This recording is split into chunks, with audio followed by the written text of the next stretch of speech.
अब पार्वती जी को समझाने के लिए कौन आया? नारद जी आया। ध्यान से सुनो। नारद मुनि ने एक दिन आके पार्वती जी को समझाया कि हे माता, भगवान शंकर जी के पास एक ऐसा मंत्र है जो आपको बता देना, उस नाम के जाप से आप अमर हो जाओगे, अन्यथा आप 108 बार मर चुके हो। और वो भगवान उसकी प्रमाण के लिए आपके शरों की खोपड़ी की माला बना रखी है, 108 है गिन दिए। क्या कहा नारद जी ने? पार्वती जी के पास नारद जी आए और कहा कि हे माता पार्वती, आपके पति भगवान शंकर के पास में एक ऐसा अमर मंत्र है, यदि वो अमर मंत्र आपको मिल जाए, आपको वो दे दें, तो आप भी अमर हो सकती हैं। अमर। अब बताओ भाई और बहनों, ये अमृत नारद जी को नहीं चाहिए था क्या? अरे नारद जी भी तो जन्म रहा था, मर रहा था। क्या नारद को इस बात का नहीं पता था? नारद की तो दिव्य दृष्टि भी जो है खुली हुई है। उसको तो पता है ना कि मेरे कितने जन्म हो चुके हैं, कितनी बार मैं मर चुका हूं, मौत के समय कितना कष्ट होता है, कितनी पीड़ा होती है, 184 योनियों में जा चुका हूं, कितना कष्ट भोग चुका हूं। तो क्या नारद को मोक्ष नहीं चाहिए था, जो पार्वती को ज्ञान दे रहा है कि आपके पति के पास में एक अमर मंत्र है, यदि आपको मिल जाए तो आपका जन्म मरण खत्म हो जाएगा, मोक्ष हो जाएगा। क्या नारद जी अमर है? वो नहीं जन्म रहा, वो नहीं मर रहा, उसको नहीं चाहिए मोक्ष मंत्र? क्या वो भक्ति नहीं कर रहा? सब उस परमात्मा की खोज में लगे हुए हैं। 33 कोटि अधारा ध्यावे 87, उतरे बहुजल पारा कट है यम की फांसी। और क्या कहते हैं परमात्मा? अविनाशी की आरती गावे सत्य कबीर, ए जी साधो गावे सत्य कबीर। कहें कबीर सुर नर मुनि, कहें कबीर सुर नर मुनि, कोई न लागे तीर, निर्विकार निर्भय। अविनाशी की आरती गावे सत्य कबीर, और कहे कबीर सुर नर मुनि, कोई न लागे तीर। ये सुर यानी देवता, और मुनि यानी ये भगत नारद मुनि जैसे। कोई न लागे तीर, तीर यानी उस परले किनारे नहीं जा पा रहे, कोई है रे परले पार का, ये मोक्ष प्राप्त नहीं कर पा रहे। इतनी साधना करके, इतनी भक्ति करके, इतनी कोशिश करके, ये देव देवता भी, सुर नर मुनि भी तो भक्ति तो सारे कर रहे हैं। नारद भी तो भक्ति करता है, मोक्ष के लिए करता है, लेकिन वो भी पार नहीं पा रहे। तो नारद को खुद के आत्म कल्याण की चिंता नहीं थी क्या? उसने खुद ने मोक्ष नहीं चाहिए था क्या? वो अमर था क्या, जो पार्वती को सलाह दे रहा है? तो उस समय क्योंकि वो पार्वती का कोई संस्कार आ गया था, उसका भाग्य उदय होना था वो अमर मंत्र प्राप्त करने का। और नारद के रूप में स्वयं कबीर भगवान सतगुरु रामपाल जी आए, पार्वती को याद दिलाने के लिए, पार्वती को जगाने के लिए।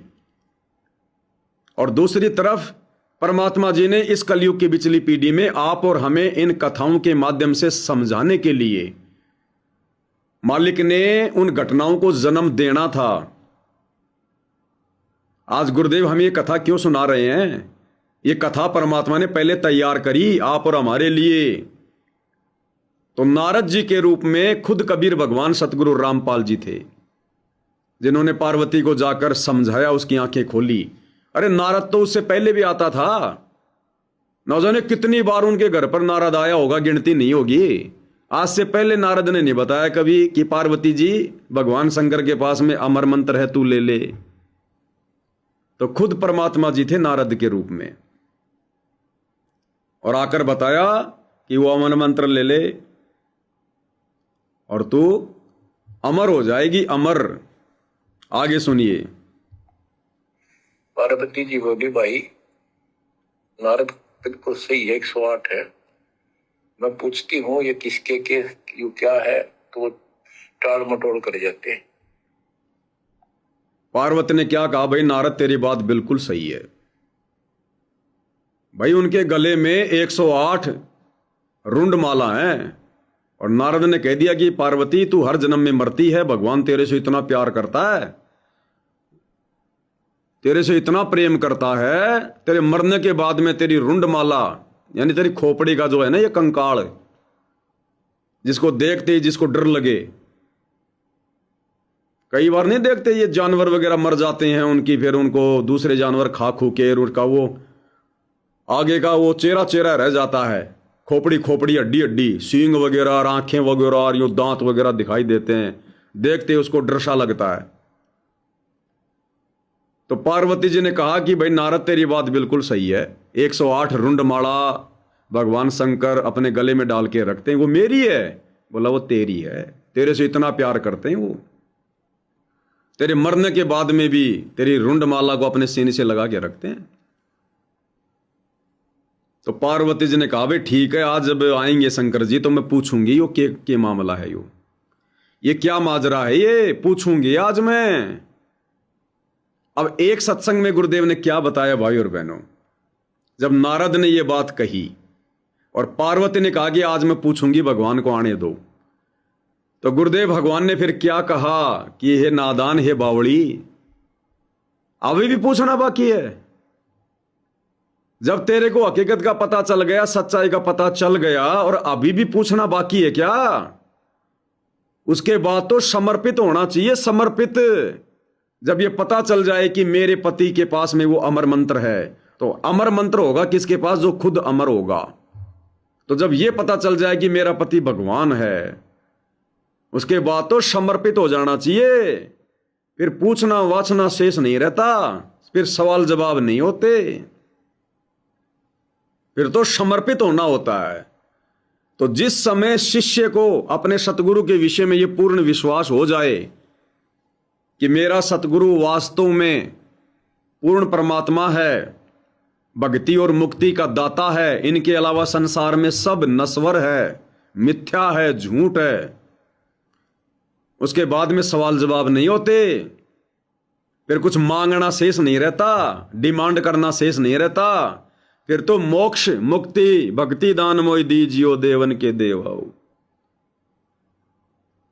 आज वर्तमान में जो संगत बात बात पर गुरुजी से हिसार जेल में प्रार्थना लगवा रही है, भाई आश्रम वालों को तो प्रार्थना लगाने में आनंद आता है, क्योंकि तुम जो भी प्रार्थना लगवाओगे ये बदले में कहेंगे गुरुजी का आदेश है, ज्योति करवा दो, पाठ करवा दो, ज्योति करवा दो, पाठ करवा दो। इनको तो 11,000 रुपये ज्योति के, सॉरी अब तो इन्होंने शायद 2100 से 3100 कर दिए हैं। तो इनको तो ज्योति का पैसा आ रहा है, और पाठ इन्होंने शायद ये 25,000 का कर दिया था, अब शायद और बढ़ा दिया हो।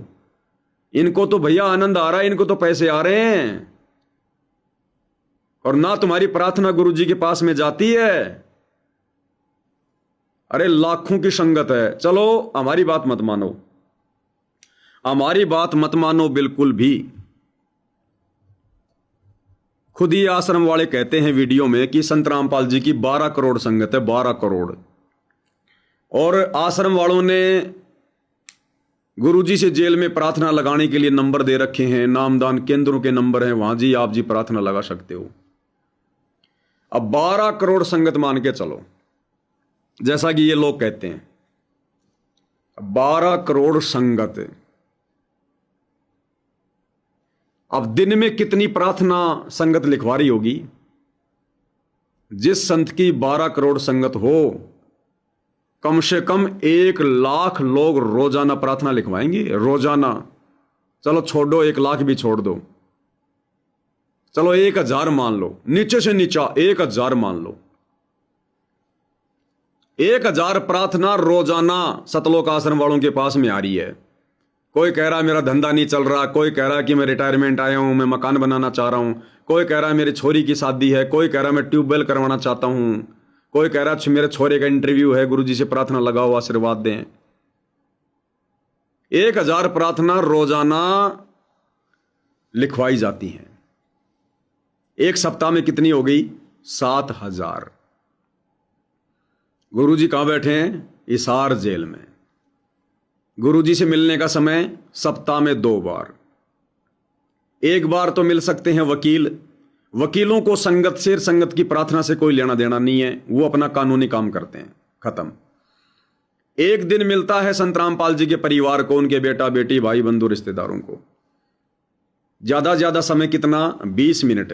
चलो इन्होंने सेटिंग कर रखी होगी जेल में, 1 घंटा मान लो, 1 घंटा ये गुरुजी से बातचीत करते होंगे, या और अधिक सेटिंग कर रखी होगी इन्होंने, ये जेल के अंदर जाके फेस टू फेस मिलते होंगे बैठ के आराम से, 1 घंटा मान लो। अब आपको यह भी पता है कि 1 घंटे में आधी घंटा तो संत रामपाल जी के इस परिवार का आपस में रोना धोना ही खत्म नहीं होता। इनकी आपस की जो शिकायतें हैं वो पूरी नहीं होती। गुरुजी महेंद्र ने यो कर दिया, महेंद्र की औरत ने ये कर दिया, गुरुजी वो न्यू कह रहा था, वो कोऑर्डिनेटर न्यू कह रहा था, उसने ये कर दिया वो कर दिया। इनकी खुद की लड़ाई झगड़े की शिकायतें आधे घंटे में पूरी नहीं होती। बचा कितना समय, आधा घंटा, यानी 30 मिनट। अब 30 मिनट में अगर ये सप्ताह में एक बार इनकी मुलाकात होती है, एक सप्ताह में 30 मिनट का समय मिला। अब 30 मिनट में यदि ये भक्तों की प्रार्थना गुरुजी से लगाएंगे तो मुश्किल से हद मार के 15 भक्तों की प्रार्थना गुरुजी तक जाएगी। 1 मिनट इनको बात बताने में लगेगी, 1 मिनट गुरुजी को जवाब देने में लगेगा।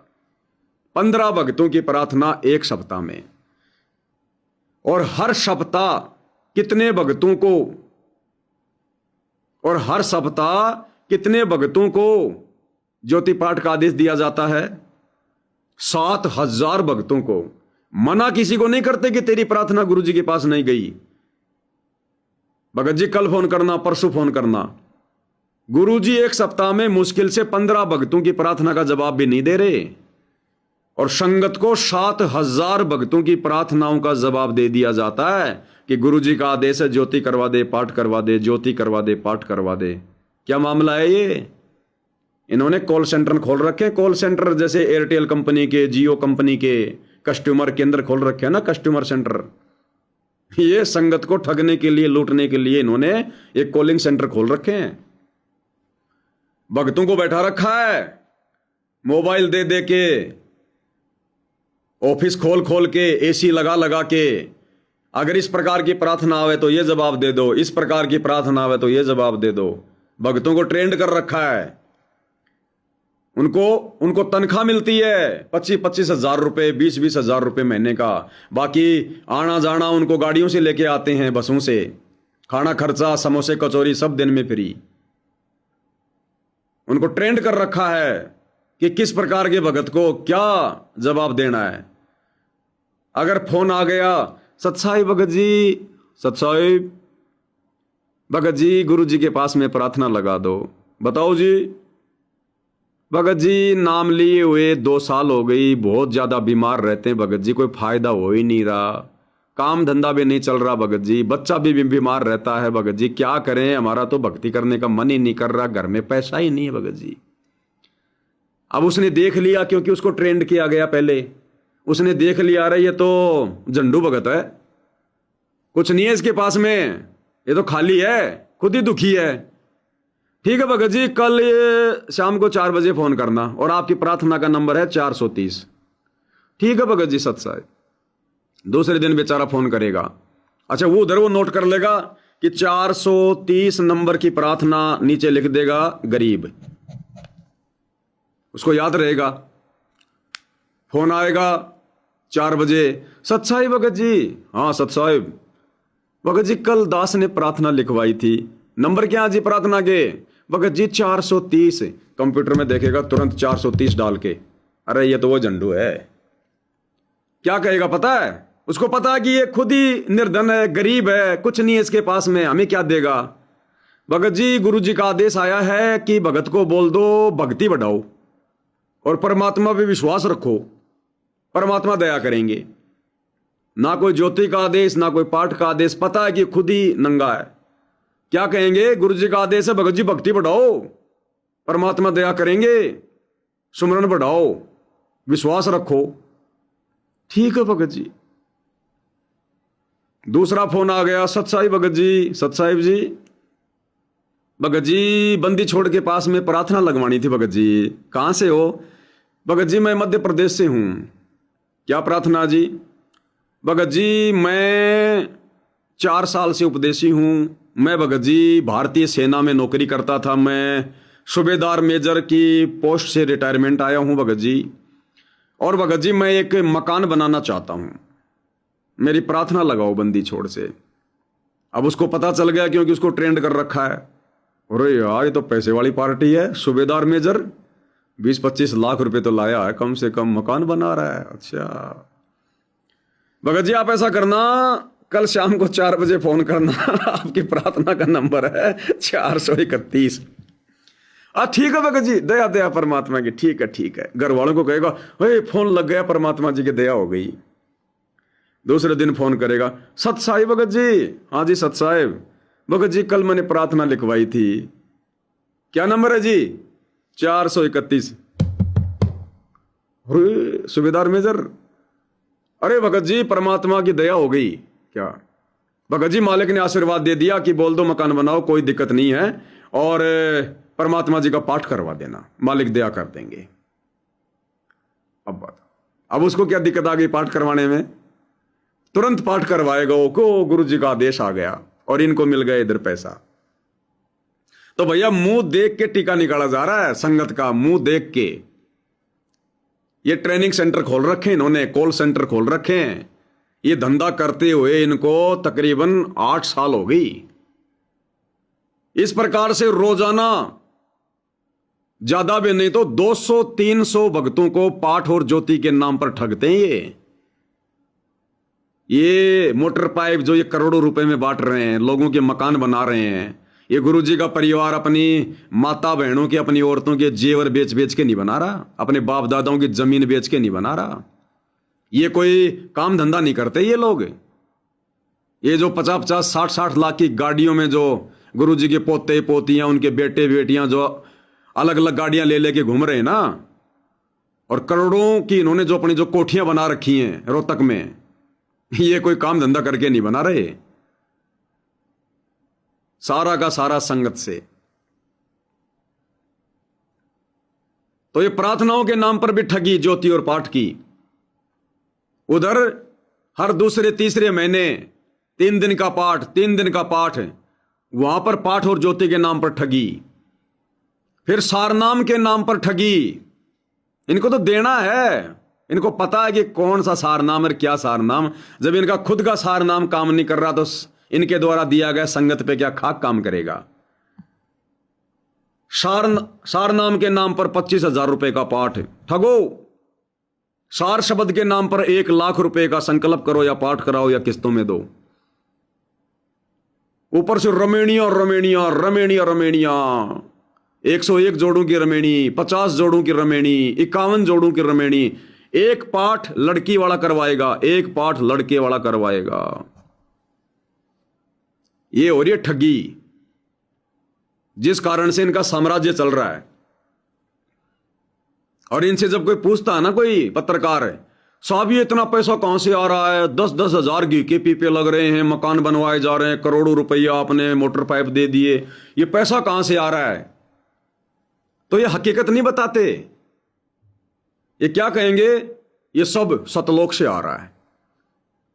अरे तुम्हें दिखाई दे रहा है, किसी और को भी दिखा दो। या तुम्हारी कोई दिव्य दृष्टि खुल गई जो तुम्हारे को सतलोक से ऊपर से नीचे बारिश की तरह कोई बरसता हुआ दिखाई दे रहा है? और अगर सतलोक से बरस रहा है तो संगत के आगे क्यों हाथ फैला रहे हो? फिर संगत को ज्योति पाठ के नाम पे क्यों लूट रहे हो?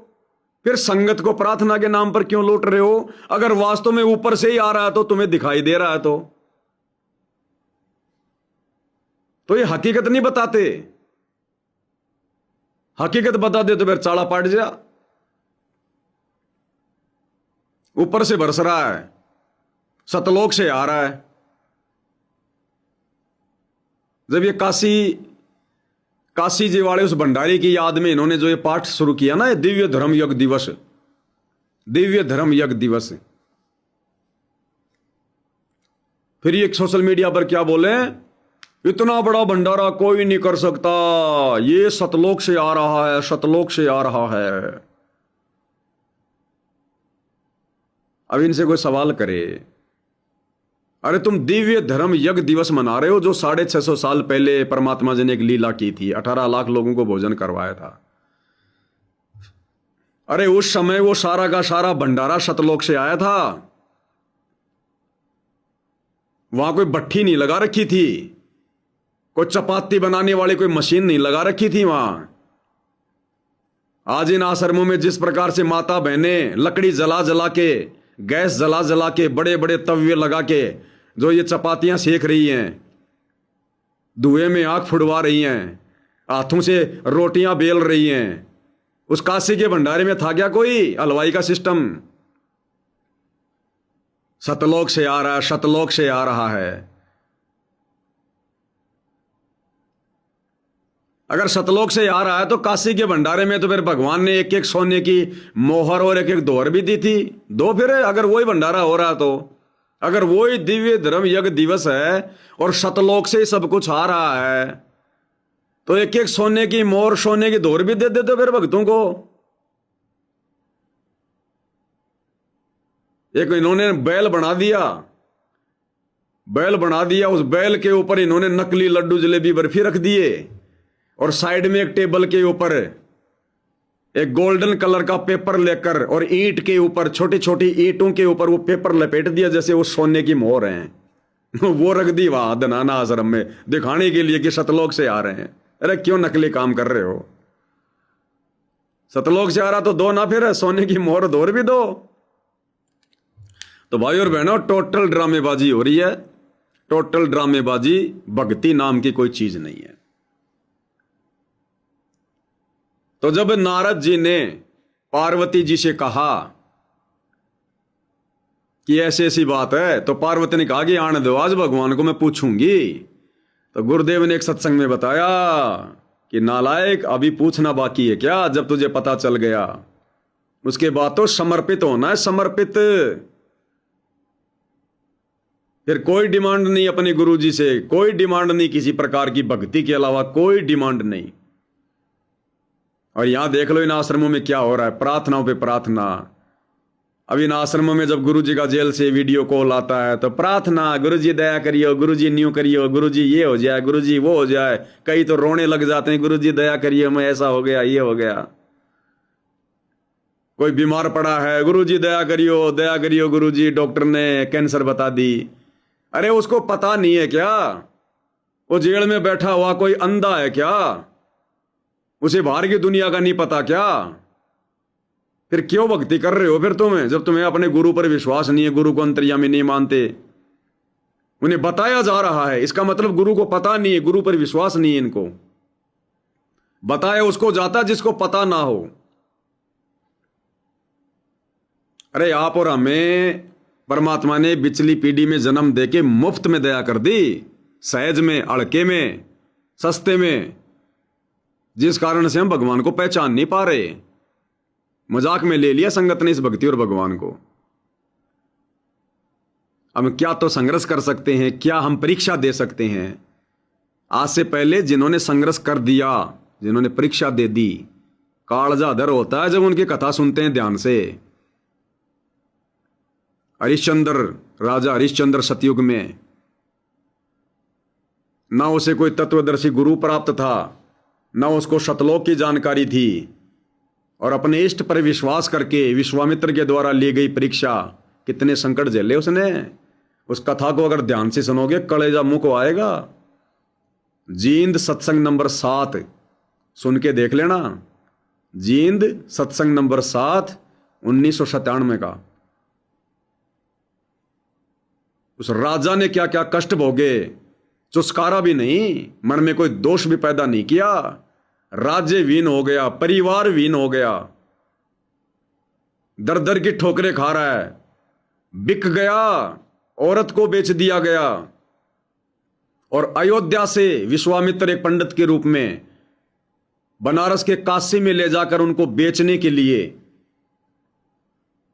उनको रस्सियों से बांध कर लेकर गया कि तू मेरा गुलाम है। अयोध्या वासियों के सामने रस्सियों से बांधकर उसकी रानी तारालोचनी को, उसके बेटे रोहतास को और खुद राजा हरिश्चंद्र को रस्सियों से बांधकर जैसे गुलामों को बांधा जाता है, वो तो राजा था।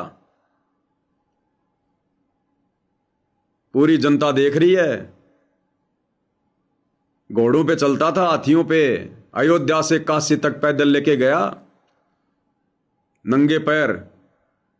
और वहां जाकर उसकी बोली लगाई कि ये मेरे गुलाम है, मेरे दास है, इनको खरीद लो कोई।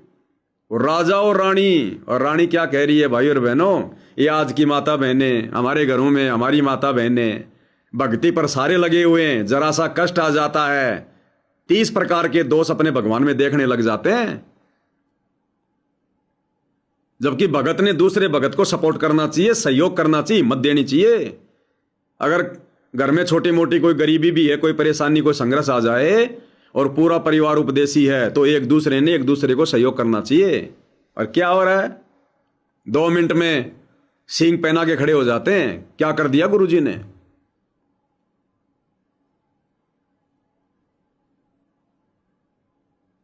जब विश्वामित्र हरिश्चंद्र की स्त्री को, तारालोचनी को, क्योंकि हरिश्चंद्र को विश्वामित्र जी ने वचन में बांध लिया था, पूरा राज्य ले लिया था धोखे से। और हरिश्चंद्र अपने वचन का पक्का था कि मैं नहीं हारूंगा। नगरी में ले गया। हरिश्चंद्र ने सैनिकों को कह दिया, भैया मैं वचन में बंधा हुआ हूं, इस ब्राह्मण को कोई कुछ नहीं कहेगा। और परीक्षा कौन ले रहा था पता है? देवता। हरिश्चंद्र का काफी नाम हो रहा था जबरदस्त, कि ऐसा सतवादी, वचन का पक्का भगत धरती पर कोई नहीं है भाई, भगवान विष्णु का ऐसा भक्ति करने वाला। सारे देवताओं को ईर्ष्या हो गई और सबने मिलकर एक सलाह करी कि हरिश्चंद्र का शत तुड़वाएंगे, हरिश्चंद्र का वचन तुड़वाएंगे, फैल करेंगे उसको। बड़ी उसकी तीनों लोकों में उसकी प्रशंसा हो रही है, उसकी बढ़ाई हो रही है। हमसे बड़ा है क्या? देवताओं ने आपस में एक दूसरे को कहा कि भैया तू जा, तू जा, तू जा। सबने हाथ खड़े कर दिए, भैया हमारे बस की बात नहीं हो, तो भगवान विष्णु का भगत है। अंत में विश्वामित्र ने बीड़ा उठा लिया कि भैया मैं जाऊंगा, मैं तोड़ूंगा उसका शत। कर्म बिगाड़ने के लिए आ गया। विष्णु जी के पास गए सारे देवता, तो विष्णु जी ने कहा, भाई उसने तुम्हें क्या दुखी कर दिया, तुम क्यों पीछे लग रहे हो उसके?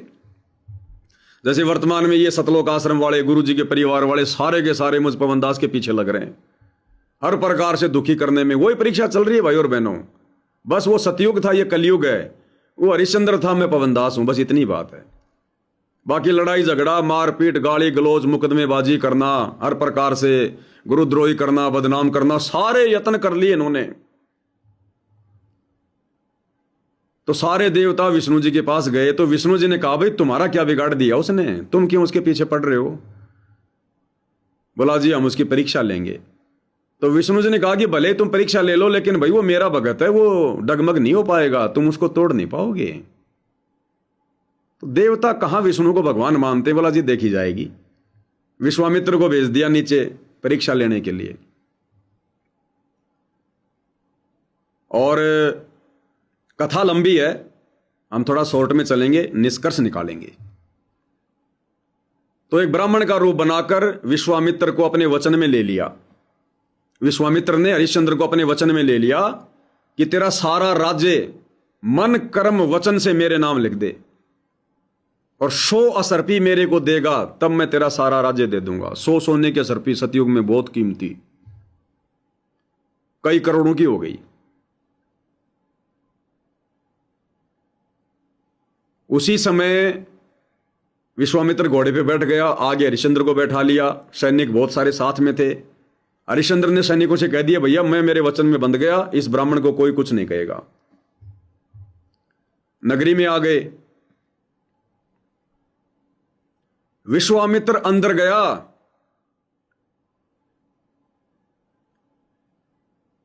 और पहले उससे बोला हरिश्चंद्र से कि तू कहां से दे देगा 100 असर्पियां, तू तो हार गया, तूने तो पूरा राज्य मेरे नाम लिख दिया, तूने तो पूरा राज्य मेरे नाम लिख दिया, तू कहां से दे देगा 100 सोने के असर्पी? मन कर्म वचन से तू मेरे उसमें वचन में तू बंधा हुआ है। बोला जी मैं जरूर दूंगा, वचन नहीं हारूंगा। बोला हमारे को बेच दो, आप हमारे को बेच दो, मेरे परिवार को बेच दो, उसके बाद आप अपना ये कर्जा जो अभी आपका वचन है 100 रुपया ले लो आप। अब देखो कैसी परीक्षा ले रहा है राजा हरिश्चंद्र का शत तोड़ने के लिए कि मैं इसको इतना दुखी कर दूं, इतना दुखी कर दूं कि अपना वचन हार जाए। ऊपर से देवता देख रहे हैं, भगवान विष्णु देख रहे हैं। वो सतयुग था, नकली भक्ति का दौर। आज कलयुग है, असली भक्ति का दौर। हम भक्तों की हर एक क्रिया के ऊपर 33 करोड़ देवी देवता ब्रह्मा विष्णु महेश टकटकी लगा के देख रहे हैं भाई और बहनों, टकटकी लगा के। कई भगत जो ये हस्त मैथुन वगैरह करते हैं, इस मार्ग को अपनाने के बाद जो अपनी औरत के साथ में शारीरिक संबंध बनाते हैं, बकवाद कर रहे हैं, ऊपर से देवी देवता भी देख रहे हैं, मजाक उड़ाते हैं, धिक्कारते हैं कि देखो ये गधे, ये मूर्ख। अरे कलयुग की बिचली पीढ़ी, मनुष्य जन्म और पूर्ण परमात्मा धरती पर आए हुए संत रूप में, और ये देखो नालायक बकवाद नहीं छोड़ रहे। ये भगवान, इन गधों को कहीं साइड में कर दो, हमें दे दो मनुष्य जन्म, हम भक्ति करेंगे आपकी परमात्मा, हमें मोक्ष दो। उनकी हर एक की नजर टिकी हुई है। जैसे हरिश्चंद्र के समय में वो देवी देवताओं की नजर जो है वो टिकी हुई थी। हम 24 घंटे में क्या क्या हम क्रिया कर रहे हैं, शारीरिक क्रिया, वो हमारे विचार तो नहीं पढ़ सकते क्योंकि अंतर्यामी नहीं है, लेकिन शरीर से हम क्या क्या अच्छे बुरे हम कार्य कर रहे हैं, हम वो कर्म कर रहे हैं, ये देवी देवता भी देखते हैं। हमारे रात्रि में बल्ब को बंद कर लेने से ऐसा नहीं है कि उनको दिखाई नहीं देता, उनके पास में दिव्य दृष्टि है, सिद्धियां हैं।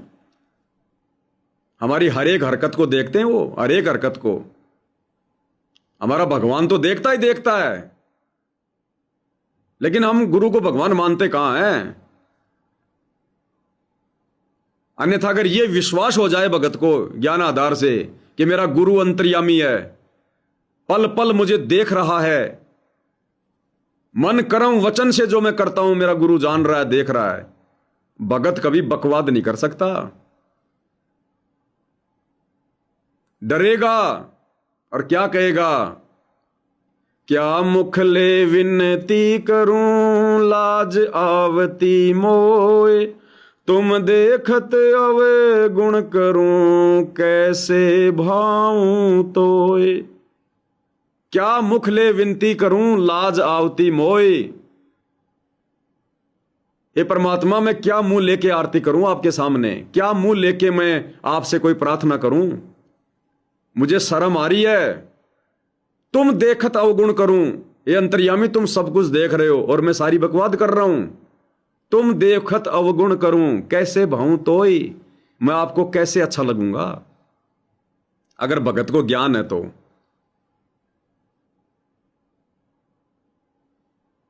तो राजा हरिश्चंद्र को और ज्यादा दुख देने के लिए, ताकि अपना वचन हार जाए, विश्वामित्र जो ब्राह्मण रूप में था अंदर गया महल में, और जो रानी थी तारालोचनी, रानी के पीछे से बाल पकड़ के और घसीटता हुआ बाहर लेके आया जहां राजा हरिश्चंद्र खड़ा था, सैनिक खड़े थे, मंत्री खड़े थे, नगरवासी खड़े थे। क्यों घसीट के लाया? कि हो सकता है राजा हरिश्चंद्र इस दशा में अपनी प्यारी औरत को देखकर अपनी बेइज्जती मान जाए, गुस्सा आ जाए, क्रोध आ जाए और अपना वचन हार जाए, मेरे ऊपर हमला कर दे। उसकी मर्यादा तुड़वाने के लिए, उसका वचन तुड़वाने के लिए उसकी पत्नी को, राजा की रानी को अंदर से बाल पकड़ के घसीट के लाया, क्योंकि उसने बीड़ा उठा रखा था कि मैं इसके सत को तोड़ूंगा। और रानी को भी उसने अपनी सिद्धि से अंदर ही अंदर उसको इतना दुखी कर दिया उसको। ये सारा माजरा देखकर बेइज्जती हो रही है। राजा, देवताओं में भी जिसका जिक्र सामने मंत्री संतरी खड़े, दुनिया खड़ी, राजा हरिश्चंद्र। गुरुदेव कहते हैं वो चुस्काया भी नहीं। गुस्सा तो बहुत दूर की बात है, क्रोध बहुत दूर की बात है। उसको अपना वचन याद था कि ये मेरी परीक्षा चल रही है, ये मेरी परीक्षा चल रही है। उधर से रानी भी नहीं चुस्काई, रानी ने भी कोई ऑब्जेक्शन नहीं किया जब देख लिया कि माजरा क्या है। अगर सामान्य बात होती तो अब तक तो सैनिक इसके टुकड़े टुकड़े कर देते, जो रानी को हाथ भी लगा दे। तो ये सामान्य ब्राह्मण नहीं है, जरूर मेरे पति के साथ में किसी ने कोई छलबल किया है। अपने पति की भावनाओं को समझा उसने, भगत की भावना को। भक्ति उस समय सब करते थे।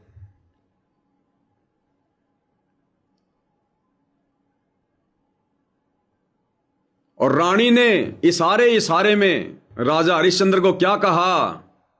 वचन मत हार जाना, मर्यादा मत तोड़ देना। वचन से बढ़कर कोई धन नहीं है। चाहे जान क्यों ना चली जाए, राज्य क्यों ना चला जाए। ये परमात्मा की तरफ से भगत की जो परीक्षा होती है, ये बार बार नहीं होती। ये बड़े सौभाग्यशालियों की झोली में परमात्मा डालता है संघर्ष, परीक्षा। परमात्मा जिससे संघर्ष करवाता है, जिसकी परीक्षा लेता है, पल पल उस भगत पे नजर रहती है, टकटकी। तो रानी ने संकेती संकेत में राजा हरिश्चंद्र को कहा कि वचन मत हार जाना, वचन से बढ़कर कोई धन नहीं है। अरे राजपाट तो फिर मिल जाएगा, फिर आ जाएगा, कुछ नहीं। कल को फिर भगवान को जाके क्या जवाब देगा जब उसके दरबार में खड़ा होगा कि नालायक, तूने मेरी बेइज्जती करवा दी इन देवी देवताओं के सामने। ये मेरे पास आए थे और कह रहे थे जी हम आपके भगत की परीक्षा लेंगे, और मैंने सीना चौड़ा करके कहा था कि हरिश्चंद्र मेरा भगत है, वचन नहीं हारेगा। मैंने तेरे ऊपर विश्वास करके ये बात कही थी, और आज तू वचन हार गया, परीक्षा में फेल हो गया, मर्यादा तोड़ दी, तूने मेरी बेइज्जती करवा दी देवी देवताओं के सामने। आज धरती पर ओरिजिनल विष्णु है, सतगुरु रामपाल जी, कबीर भगवान, और आज देवी देवता नहीं ले रहे परीक्षा, आज वो काल ले रहा परीक्षा। और यदि आज हमने मर्यादा तोड़ दी, गुरु जी का वचन तोड़ दिया, वो काल फिर हंसेगा गुरु जी के सामने, ले जा सतलोक। तू कह रहा था ना मैं सतलोक ले जाऊंगा, मेरे पास में ऐसा ज्ञान है, दे दे इनको ज्ञान। मजाक उड़ाएगा कि तूने गधों को जलेबी खिलाई है, गधों को ये तत्व ज्ञान तूने इन अनाधिकारी लोगों को दे दिया। हंसेगा, फिर वो मजाक उड़ाएगा। तो रानी ने संकेत संकेत में कहा कि भगत जी वचन मत हार जाना। और भाइयों और बहनों, जब दास 2022 में हिसार जेल में गया था, तो दास के घर से जो बहन जी है वो मिलने के लिए आई, और कुछ नहीं, बहन जी ने केवल एक ही बात कही। बहन जी यानी जो सांसारिक रिश्ते में दास की जो पत्नी है, अब भाई बहन के रिश्ते हैं, उसने एक ही बात कही थी कि भैया ये परीक्षा है, हो सकता है मैनेजमेंट वाले तुम्हारे को लोभ देंगे, लालच देंगे। बहुत सारे भक्तों ने नाम दीक्षा केंद्र पर जाकर अपनी जो है वो शुद्ध करवा लिया। हो सकता है तुम्हारे पास भी आएंगे, मैसेज भिजवाएंगे कि हम तेरी जमानत करवा देंगे, तू नाम शुद्ध करवा ले, अपनी गलती स्वीकार कर ले, मैंने वापस आ जा आश्रम में। तो भगतमती ने यानी बहन जी ने एक ही बात कही थी कि तेरे को अगर जाना हो तो चले जाना, कि भगत जी अगर आपको जाना हो मैनेजमेंट में, आपने दबाव में आना हो तो आ जाना। क्योंकि हमारे घर पर भी जो राहुल नाम का लड़का था, उसने बहुत ज्यादा फोन किए कि देखो बहन जी, पवन भगत जी भी जेल चले गए, अगर उन पे गुरु जी का आशीर्वाद होता तो जेल में क्यों जाते, कोई न कोई तो उनकी कमी है, हमने भी नाम शुद्ध करवा लिया, आप भी करवा लो। तो उन्होंने एक ही बात कही कि भगत जी अगर आपको करवाना तो करवा लेना, आपने मैनेजमेंट से डरना तो डर लेना, हम तो 1% भी नहीं जाएंगे उधर। यानी दास को जेल में भी घर वालों ने आकर हिम्मत दी। तो वो तारालोचनी हरिश्चंद्र की पत्नी वो कह रही है कि भगत जी वचन मत तोड़ देना, डर मत जाना, ये जीवन परमात्मा ने दिया, मौत उसके हाथ में है, ये कुत्तरू क्या मारेंगे तेरे को।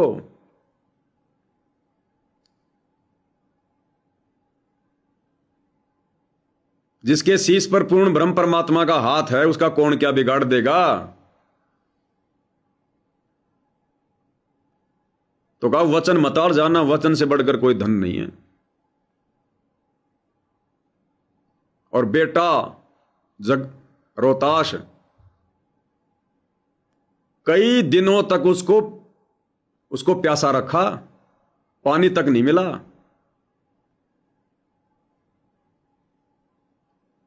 और वहां से सबके सामने राजा और रानी को रस्सियों से बांध कर कि तुम मेरे गुलाम हो चुके हो, तुम मेरे दास हो चुके हो, 100 सरफी लूंगा। तो राजा हरिश्चंद्र ने कहा कि हम पूरे परिवार को बेच दो पंडित जी, प्यार से, गुस्से से नहीं। गुस्सा आ जाता तो वचन टूट गया, गुस्सा आ गया तो वचन टूट गया। अब सोचो आप और हम कितनी सावधानी बरतने की जरूरत है इस भक्ति पर। हम तो दिन में 20 बार गुस्सा कर देते हैं। और हमारा क्या लुटपेट रहा, हम तो भिखारी हैं, जन्म से नंगे हैं। वो तो पूरी पृथ्वी का राजा था सतयुग में हरिश्चंद्र, कितना राजपाट था, एक पलक में छोड़ दिया। हमें तो कन्फर्म है कि 2014 से परीक्षा चल रही है, उसको तो कन्फर्म नहीं था कि ये विश्वामित्र है और मेरी परीक्षा चल रही है। अपने वचन पे था वो, अपने सत पे था, तब आज दुनिया याद कर रही है, नाम है उसका। सतना छोड़े सूरमा, सत छोड़े पत जाए, सत के बांधे लक्ष्मी फेर मिलेगी आए। अयोध्या से रस्सियों में बांध कर लेकर गया और काशी में जाके बेचा। चौराहे पर आवाज लगा कि ये मेरे गुलाम हैं, ये मेरे दास हैं। उसमें सोशल मीडिया तो थी नहीं, लोग मतलब जान नहीं पाते थे कि भाई ये कौन राजा कौन रानी है। तो एक हर हीरा नाम का गुरुदेव ने बताया, एक ब्राह्मण था, उसने 50 असरफियों में रानी को और रोहतास को ले लिया और अपने बेटे की तरह रखा, अपनी बेटी की तरह। क्योंकि फिर भगवान भी तो साथ होता है, नहीं तो कोई दुष्ट आ जाता उसको देख के, रानी थी वो सुंदर थी, कोई सेठ आ जाता वो तो 100 असरफी भी उसको दे देता कि मैं इसको अपनी पत्नी बनाऊंगा। लेकिन जो भगवान पे आश्रित होता है फिर भगवान भी उनकी मदद करता है। तो एक ऐसी आत्मा को भेजा जो उस रानी को अपनी बेटी बना के रखे। वो हर हीरा नाम का ब्राह्मण आया, उसको 50 असरफियां दी और हरिश्चंद्र को कहां बेच दिया, एक कालिया नाम का जो मुर्द फरोश था, जो शमशान घाट में मुर्दे जलाया करता था, पैसे लिया करता था, 1.25 रुपया एक मुर्दे का। वहां नौकरी मिली हरिश्चंद्र को, पूरी पृथ्वी के राजा को, शमशान घाट पे मुर्दे फूकने की। और आपको सब पता है भाई और बहनों इस कहानी का आगे कैसी कैसी परीक्षा हुई। हरिश्चंद्र ने फिर आगे चलकर एक सर्प का रूप बनाकर, सर्प बनकर उसके बेटे रोहतास को भी उसने जो है वो डस लिया, फिर भी रानी नहीं टूटी। वो हर हीरा नाम का ब्राह्मण सुबह सुबह अपनी पूजा पाठ करता था, रोहतास रोजाना उसके लिए फूल लाता था तोड़ के। तो एक दिन बाग से फूल तोड़ रहा था। अब विश्वामित्र ने तो इनके वचन तोड़ने थे, इनका सत तोड़ना था कि तीनों में से अगर एक का भी अगर सत टूट गया तो मेरा काम पूरा हो गया। तो विश्वामित्र ने तक्षक नाग बनकर और रोहतास को डसा, मर गया। और मरते मरते रोहतास ने क्या कहा माड़ी से कि माड़ी मेरी मां को मत बताना, पंडित जी को बता देना, मेरी मां को मत बताना कि मेरे को नाग ने डस लिया और मैं मरने वाला हूं। माड़ी दौड़ के आया, हरिहीरा को बताया कि ऐसे ऐसे को रोहतास नाम का लड़का है, ऐसे ऐसे बता रहा, उसको सांप ने डस लिया, मर गया। सुन लिया उसकी मां ने भी। पंडित जी दौड़ रहा है, जाते देखा हो तो मरा हुआ पड़ा है, सीने से लगा के रो रहा है, ए बेटा रोहतास ये क्या हो गया, अब तेरी माँ कैसे जिएगी, किसके सहारे जिएगी। उधर से रानी भी आ गई, रानी ने भी देख लिया भैया मर गया। लेकिन उनको ध्यान था कि हमारी परीक्षा चल रही है, परीक्षा चल रही है तो जो परीक्षा ले रहा है वो हमारी मर्यादा तुड़वाएगा, वचन तुड़वाएगा, और परीक्षा है तो भगवान की भी नजर है। अब वो रानी, हम तो मांगते फिरे भगवान से बेटे, और जो पंडित जी रो रहा था सीने से लगा के रोहतास की लाश को, वो तारा लोचनी क्या कह रही है कि पिताजी रो मत, ये तो आने जाने अंश हैं, ये ना जाने कितनी बार हम इनके बेटा बेटी बन लिए, कितनी बार ये हमारे माता पिता मिल लिए, ये तो आने जाने हैं, रो मत। जो इसके भाग्य में था हो गया। उल्टा मां हिम्मत दे रही है उस पंडित को। परीक्षा, अगर वो रोने लग जाती, आज की माता बहनों की तरह भाड़ में जाए परीक्षा, काहे की भक्ति है, मैंने इतने साल से नाम ले रखा है, मेरे ऊपर ये आपत्ति आ गई, आज हमारे पैर में भी कांटा लग जाए तो हम मन में 100 प्रकार के दोष निकाल लेते हैं, और वहां देखो क्या हो गया। लेकिन भगवान में कोई दोष नहीं, उल्टा अपने को कोस रहे हैं कि हमारे भाग्य में ऐसा ही था। यानी हम भक्तों ने शिक्षा लेनी है, हमने वर्तमान में कितनी दृढ़ता इस भक्ति पर दिखानी है, अपने गुरु जी पर कितना दृढ़ विश्वास रखना हमने, कि धरती इधर से उधर हो जाए, हमारा सर्वनाश हो जाए खुद का, भक्ति करते करते, मर्यादा निभाते निभाते, आरती उतारते उतारते, भोग लगाते लगाते, साथ संगति से जुड़े हुए भी, तो भी हमने मन में दोष नहीं लाना कि हमारी ये क्रिया गलत है, या फिर हम मर्यादा में नहीं है, या क्या है, या हमारे भगवान में कोई शक्ति नहीं है, या क्या है। हमारी परीक्षा चल रही है, सतलोक ऐसे नहीं जाएंगे। अब उधर से अपने बेटे की लाश को उठाकर शमशान घाट चली जाती है जलाने के लिए। अब गरीब, उसको पैसा कौन दे, वो 100 रुपये ले उधर, और ड्यूटी किसकी, उसके पति की, हरिश्चंद्र की, शमशान घाट में। अब हरिश्चंद्र ने कहा कि भैया 100 रुपया दो। देखो कैसी परीक्षा लेता भगवान, घर वालों को भी एक दूसरे के विरोध कर देगा, घर वालों को भी एक दूसरे के एंटी कर देगा परमात्मा, भगत को चेक करने के लिए, भगत की परीक्षा लेने के लिए।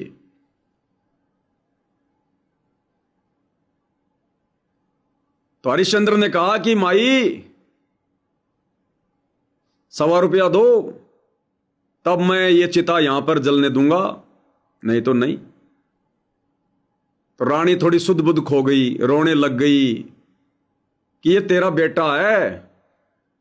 हरिश्चंद्र ने कहा कि मेरा कोई बेटा नहीं है, ना मेरी कोई पत्नी है, मेरा कोई बेटा नहीं, मेरी कोई पत्नी नहीं, मैं नौकरी कर रहा हूं मालिक की,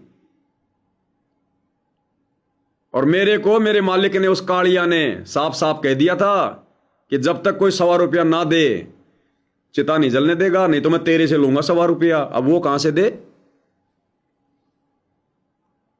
बोला कोई किसी का बेटा नहीं, कोई किसी की बेटी नहीं। इतना दृढ़, अपने बेटे की मौत को देखकर भी वो डगमग नहीं हुआ, अपने वचन तोड़ने की नहीं सोची, मर्यादा तोड़ने की नहीं सोची उसने, अपने भगवान विष्णु को दोष नहीं दिया कि भगवान ये तूने क्या कर दिया, मेरी क्या गलती थी।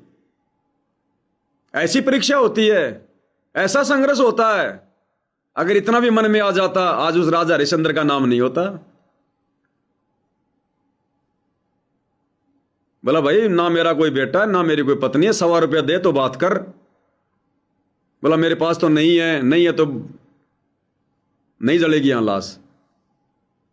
और लाश को पानी में बहा दिया, पानी में। अब रानी पागल हो गई ये सारा सब कुछ देखकर, क्योंकि औरत की जात बेचारी कितना क्या सहन करे, फिर भी जो किया इतिहास बन गया। अंत में पागल सी हो गई कि ना मेरा पति रहा, ना मेरा बेटा रहा, पागल सी हो गई। विश्वामित्र ने आंधी चला दी अपनी सिद्धि से, और उधर से कोई बहुत बड़ा कोई सेठ साहूकार था, कोई अधिकारी था, उसका बेटा था इकलौता। विश्वामित्र ने किसी जंगली जानवर का रूप बनाकर उसको मार दिया। और जो हरिश्चंद्र की जो पत्नी थी तारा लोचनी, वो बेचारी बेहोश होके गिर गई वो इस दुख में। तो विश्वामित्र ने क्या किया, किसी जानवर को मार के उसकी हड्डी वड्डी उसके पास पटक दी और उसके मुंह के खून लगा दिया रानी के। और फिर एक पंडित का रूप बना के चला गया उस अधिकारी के पास जो राजा का जानकार था। बोला मैं बताऊं तेरा बेटा कहां गया? वो डाकण है, वो डायन है, उस डायन ने खा लिया तेरा बेटा। चलो मैं दिखाऊं। वहां जाके देखा तो मुंह के खून लग रहा, हड्डियां पड़ी। तो सबने सोच लिया भैया इस लड़के को इस डायन ने खाया है। राजा के सैनिकों ने पकड़ लिया और बोला इसका सिर कलम करवा दो, मरवा दो इसको। अब मारने का काम कौन करे? हरिश्चंद्र, वो वहां नौकरी कर रहा था मुर्दा घर में, मारने का काम भी वही करते थे। तो कालिया को आदेश दिया राजा ने कि कालिया इसका सिर कलम कर दे। कालिया ने आदेश दे दिया अपने नौकर राजा हरिश्चंद्र को कि सिर कलम कर दे इसका, डायन का। ये ले तलवार। हरिश्चंद्र को पता कि ये मेरी पत्नी है, लेकिन अपना वचन याद था, परीक्षा है। लेके तलवार अपनी औरत की गर्दन पकड़ के और जैसे तलवार मारने लगा, पीछे से भगवान ने आके हाथ पकड़ लिया। कौन भगवान? इनको नहीं पता ब्रह्मा विष्णु महेश को, ये तो चौपड़ पासा खेलते अपनी औरतों के साथ बैठ के। विष्णु रूप में कबीर भगवान सतगुरु रामपाल जी ने आके पीछे से अपने भगत का हाथ पकड़ लिया। अरे उस जन्म में भगत नहीं था तो क्या हुआ? युगों युगों से आप और हम भी तो इसी प्रकार से इस भगवान की शरण में आ रहे हैं। किसी जन्म में वो भी आप और हमारी तरह भगवान का भगत था। इस कलयुग की पिछली पीढ़ी में चूक गया, मर्यादा तोड़ दी, नहीं समझ पाया भगवान को। पीछे से गुरु जी ने आके विष्णु रूप में हाथ पकड़ा सबके सामने और बोला हरिश्चंद्र सफल हुआ। हरिश्चंद्र ने कहा कि भाई कौन? बोला भगवान विष्णु। हरिश्चंद्र ने कहा कि भगवान सामने आके बात करो, छुपते बहुत समय हो गया। ये छुपन छुपाई का खेल खेलते बहुत समय हो गया, भगवान सामने आके बात करो। परमात्मा सामने आए और कहा कि मांग मांग हरिश्चंद्र, मांग, तुझे क्या चाहिए?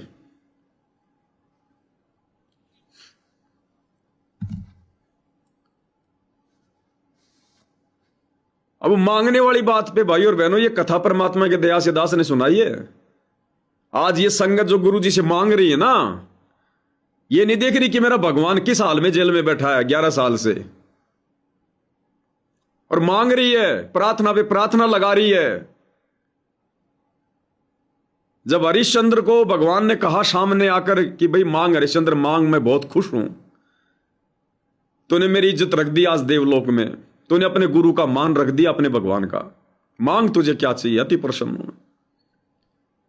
हरिश्चंद्र ने क्या कहा? उनके शब्द भाई और बहनों, हमें यह कथा गुरुदेव भगवान ने सुनाई है, तो गुरुदेव भगवान जो शब्द बोलेंगे वो वही होगा जो उस समय हरिश्चंद्र ने बोला था।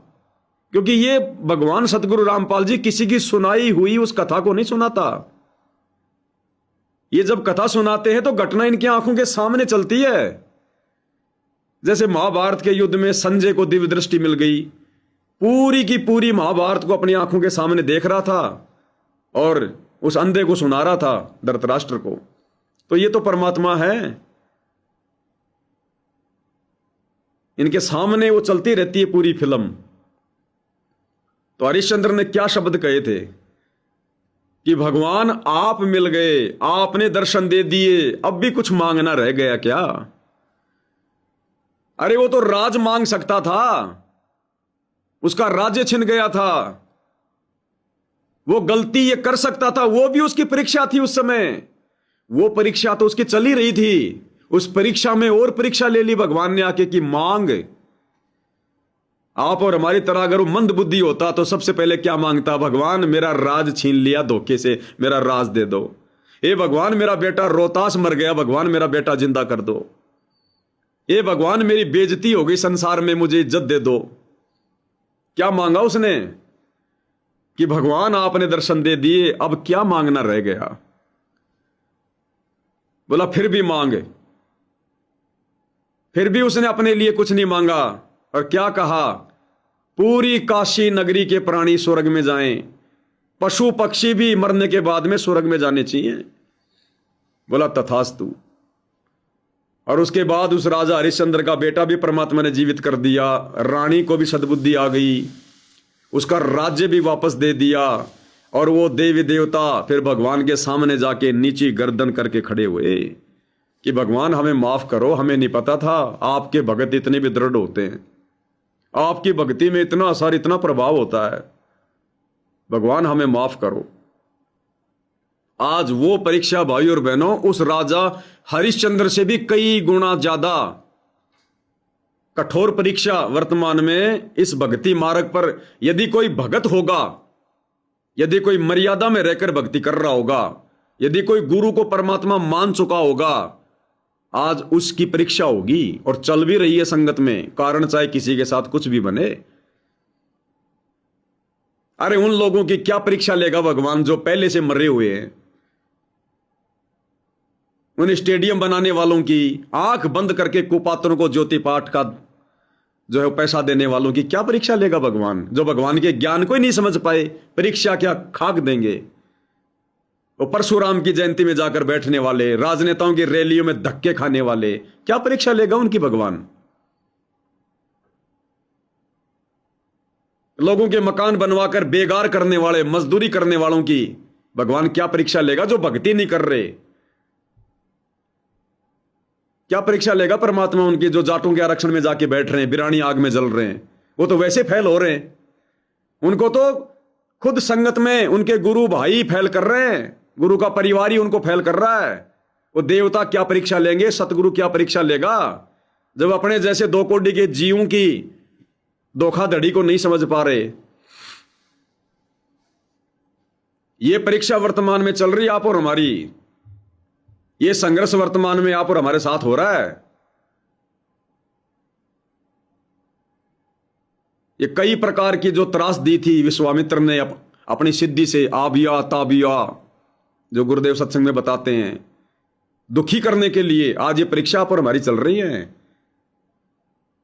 सबसे पहली परीक्षा आप और हमें गुरुद्रोही घोषित कर दिया गया।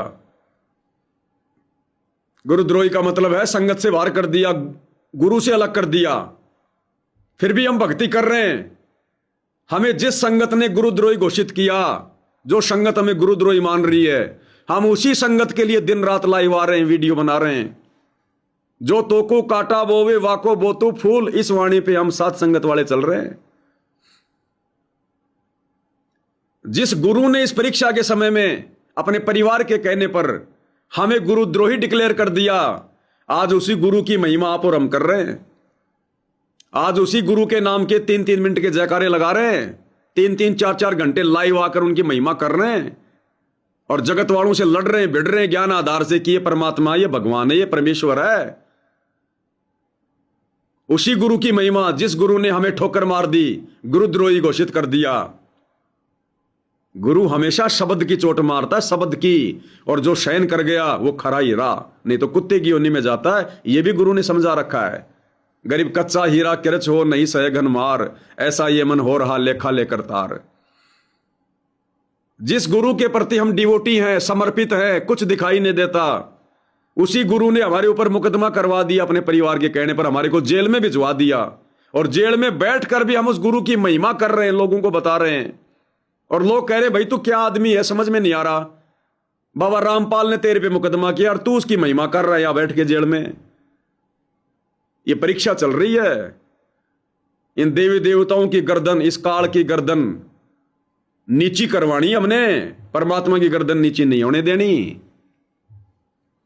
इस काल की गर्दन नीची करवानी है कि देख तू कह रहा था जा भक्ति करवा ले, ये देख तेरे सिर पर पैर रखवा के लेके जा रहा हूं। आज से पहले तूने मेरे को दुखी किया, मेरे को परेशान किया ना, तूने मेरी बेइज्जती की ना, अब देख अब लेके जा रहा हूं मैं तेरे सर पर पैर रखवा के। ये है मेरा ज्ञान, ये है मेरी आत्मा। आज यहां पर हमारी परीक्षा चल रही है। और क्या मांगा जा रहा आज गुरु से?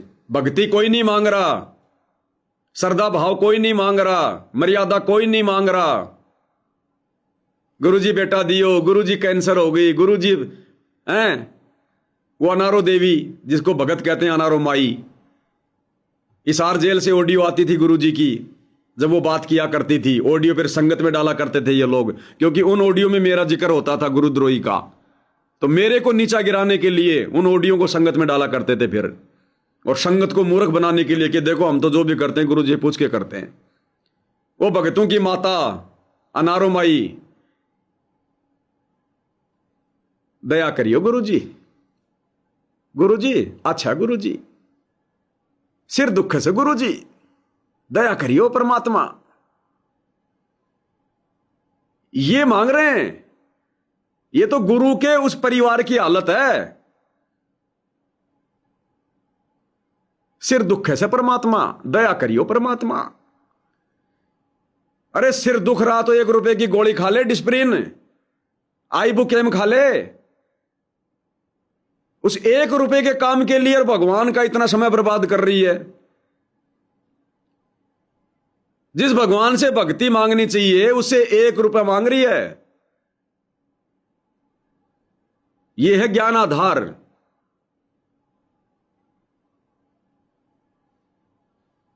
तो देख लो भाई और बहनों, जैसी संगति करोगे वैसी रंगत होगी, जैसी संगत करोगे वैसी रंगत होगी। इसलिए परमात्मा कहते हैं कि सतगुरु से नाम मिलने के बाद में संगत और कुसंगत, इसका बहुत बड़ा प्रभाव होता है, बहुत बड़ा प्रभाव। और हम सत्सेवक भाई बहनों का सौभाग्य जो परमात्मा ने हमें संगत दी है, साध संगति शुरू करवा के हम सबको साध संगति से जोड़कर भगवान ने आज हमें इतना दृढ़ कर दिया इस भक्ति मार्ग पर। उन आत्माओं के लिए गुरु जी सत्संग में कहा करते थे कि बच्चों, अगर ये ब्रह्मा विष्णु महेश भी आकर तुमसे ज्ञान चर्चा करें, तुमको हराना चाहें, तो वो मुंह की खा के जाएंगे। इन साध संगति से जुड़े भाई बहनों के लिए, आप और हमारे लिए, उन आश्रम वालों को तो हमारे जैसे 2 कोड़ी के वो जीव, गुरु जी का कलयुगी परिवार ही पीले पर्चे निकाल निकाल के डगमग कर रहा है। सब ज्ञान आधार से फेल हो रहे हैं, सबके विकेट गिर रहे हैं। जो कह दिया जाता है उसी को फॉलो कर लेते हैं, ज्ञान को कोई आधार बना ही नहीं रहा। तो ब्रह्मा विष्णु महेश की मार कहां से सहन करेंगे आश्रम वाले। तो नारद जी ने जब पार्वती जी से कहा, तो पार्वती जी ने कहा कि आज आने दो भगवान को, आज पूछूंगी मैं। तो एक सत्संग में गुरुदेव ने कहा, अरे नालायक, अभी भी पूछना बाकी रह गया क्या? अगर तेरे समझ में आ गया कि बिल्कुल ज्यों का त्यों है, फिर तो समर्पित होना है चरणों में, फिर सवाल जवाब नहीं किया जाता। गुरु के सन्मुख वचन ना कहिए, सो शिष्य रहनी गहनी सुख लइए। गुरु नाराज होता है फिर इन बातों से, गुरु से सवाल जवाब अगर किया जाता है तो। जिन बातन से गुरु दुख पावे, उन बातों को दूर भगावे।